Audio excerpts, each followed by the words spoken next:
Pretty relaxed now, ain't you?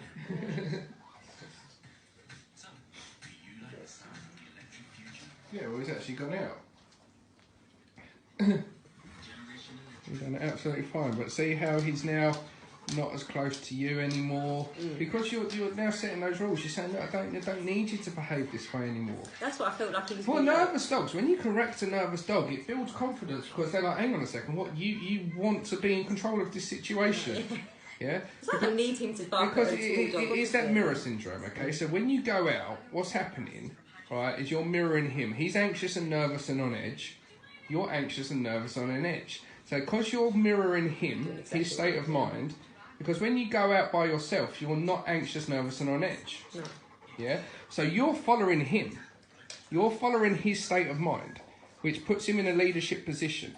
Because he's nervous, yeah, he doesn't want that role, but there has to be someone in charge with a dog. Is it kind of like an instinct thing yes, to do? Yes, it is an instinct thing. It is, yeah. That's why they will always follow a stable, confident person. Right. And they don't follow neuroticness. If you've got a neurotic owner... It makes more sense yeah. now, yeah. So, but what we did outside when we went for a walk, because we was empowering you, because we was getting him to walk with you, yeah, and because you was giving him instructions step by step, because I'm coaching you through it, you was more confident. So he's now beginning to mirror that energy. So he's become a follower to you. So the energy is the most important thing. So you can use all the tools in the world, have all the knowledge in the world, but if you're not right inside, he knows. That's why they're so good at detecting your blood sugar levels dropping. That's why they can sniff cancer out. They are so in tune with humans. We are most closely related to the chimpanzee in terms of DNA, but we have a stronger connection with dogs than any other species on the planet. They are so in tune with you.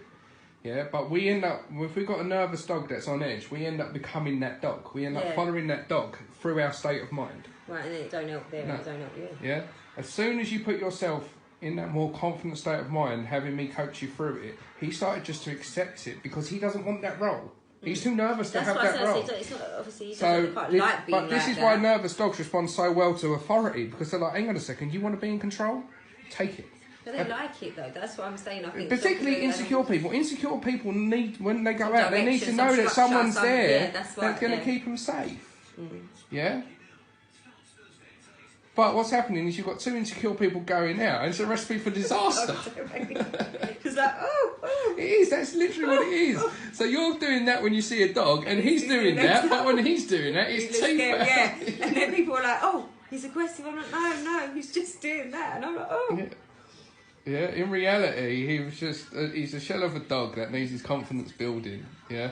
And the key to it is you. That's why we use the tools to empower you, so you know you're not going to be dragged over. Because I think some people think, even without the tool, people will even, they'll be like, oh, just don't worry about it. And I'll be like, but I cannot just not worry about it, knowing the consequences, and almost be... The thing is, in the eyes of the law, if he bites somebody, right, the police aren't going to go, oh, it's okay, he's nervous, we'll give him a second chance. If he bites someone, they don't take into consideration whether the dog done it out of fear or not, right? Yeah, the dog is destroyed. Yeah, so we can't just dress it up, go, it's all right, we'll just ignore it. No, you have to address it. That's what I said. Yeah, because I know you're doing it because you're afraid, so we're going to apply some leadership. We're going to teach you how to behave. We're going to teach you a better way. And we're also going to teach you there's consequences to that dangerous behaviour. That's what And as a result, because we're breaking it down as clear as day for him, he relaxes. So he's gone from the dog that was completely on edge when I walked in the house, completely on edge at the start of the walk, to actually really chilled out towards the end of the walk. So do you think there was a differentiation between when we saw these dogs and yes. when we saw that? Yeah, dog? massively. What was it? The dog barking. That's what it is, because these dogs put his no, of course, no. The three dogs we saw at the start, he was curious about, and I was coaching you through it, and he didn't react to that because they didn't react to him. So but the little dog reacted from the last two dogs we saw.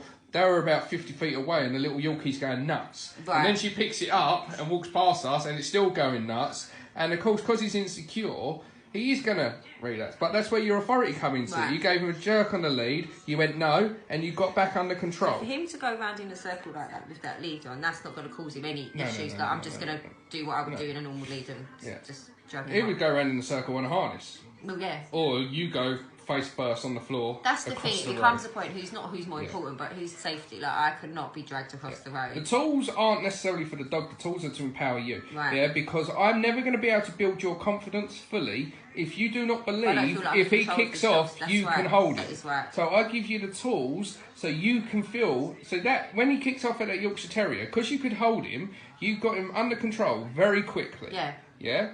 I think with the harness. With it's the completely harness, different. you chances are you're going the other No, side of he the did. yeah. I would have been halfway Right. across the road. I would have been. So that one incident, and you even said to me outside, that wasn't as bad As as what? it normally No, is, definitely. and that's because you had control. Yeah. Yeah?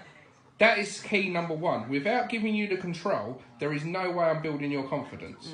Confidence and control, they go hand in hand. If you're confident you can control him, you'll put him in more situations because you'll be confident to do it, which will then in turn build his confidence.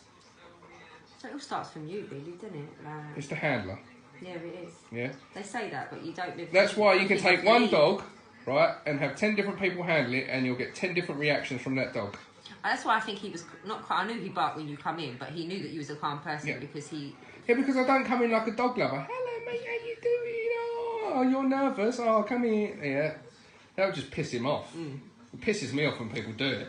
Yeah, just stop talking to a dog like it's a freaking baby. It's a dog. They like single, firm words. No, They do, stop I it. know. Enough. Come. But they're Good so boy. loving, do you know, because they're so loving as well. Do you Yeah, know, but- like, he would literally, if he could, not that I Yeah, let no, him, no, but he no, would get yeah, him I to get it, sit I on your get it, lap I if he do, would, I like, get he'd it. sit on your lap. I get it. But at the same time, you're like, I do think it's not best for the dog. No, not at all. I personally think, I see it and I think, well, it doesn't give them good behaviours sometimes that are desirable for other people. They so. liked structure Structure. builds confidence. Knowing what they can do, what they can't do. The dog doesn't care if it's allowed on the sofa or not, right? The dog gets confused when 1 minute you let it on the sofa and the next minute you could buy a brand new sofa and you don't want it on the sofa Right. anymore. That creates insecurity because the dog gets confused. Hang on a second. Because the dog doesn't understand you've got a brand new sofa, so it's no longer allowed on the sofa. Same as when it's a puppy and it sits on your lap, yeah? And then it gets bigger and you stop letting it sit on your lap. That creates mixed messages That's because the what- dog doesn't realise it's That not... you can't- right, Yeah. obviously, it'd be like, So- oh, it could be far. Setting the basics. I don't care if you let the dog on the sofa or not. I care about whether you're consistent in not letting the dog on the sofa or whether you're consistent in letting the dog on the sofa. One or the other, basically. One or the other. I don't care if the dog's allowed upstairs or not, but I care about if you're going to let him upstairs, you teach him the rules to going upstairs. He's not allowed to barge past you on the stairs or knock you over. Or if you don't want him upstairs, I don't care about that. She's never Right? done that. What I care about is the consistency because it's the consistency and the structure of the rules that builds confidence. It's like children sometimes. Exactly. You know, it's like Children with mixed signals, 1 minute allowed to do something, next minute you're telling them no, they end up becoming spoiled little brats.